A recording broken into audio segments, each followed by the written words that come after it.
स्वाधीनतार 8 दशंधि पर लोक मिलूनी मौलिक सुविधा। आम अच्छु गजपति जिला रायगढ़ ब्लॉक जलांग ग्राम पंचायत जहाँकि भालियासाही हूँ गोटे मुख्य रास्ता।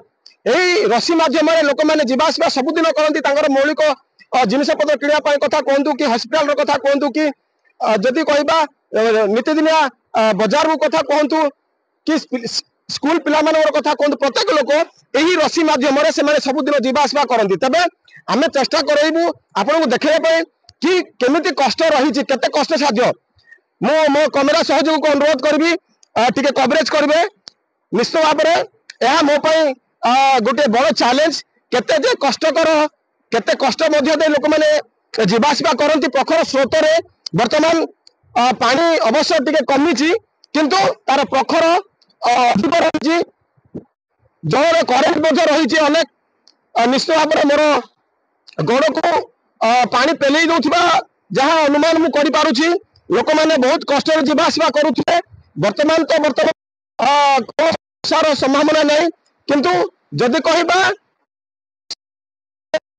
किसी अप्रीतिकर परिस्थिति सृष्टि निश्चित भाव लोक मैंने निहाती असुविधार सम्मुखीन होउथिबे।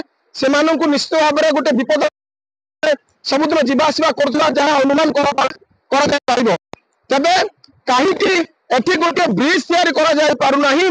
एते वर्ष हेले मध्ये लोकंकर अभियोग को काहीकि सुना जाउ नाही। काहीकि प्रशासन अधिकारी माने काहीकि नेता मंत्री माने काहीकि लोक मानकर समस्या को दूर करू नाहंती। ए गोटे बड़ प्रश्न सृष्टि होउची। तबे आज गोटे अभावनीय घटना देखा मिली जहाँ कि भीममंडल यही रसी मध्यम जावासवा कर समय केउ आड़े भासी जाइथिबा खबर गोटे वर्तमान सुनिबा को मिलुछि। वर्तमान ओड्रा टीम घटनास्थल रही प्रशासन अधिकारी मन रही। तेबे वर्तमान गोटे बड़ प्रश्न सृष्टि होउछि कौन एबे प्रशासन अधिकारी माने नेता मंत्री माने यही गाँ को ब्रिज देबे ना आउ गोटे मुंड गड़ीबार को अपेक्षा करिसेंती। गजपति अलिन पाणी को रिपोर्ट MBC TV।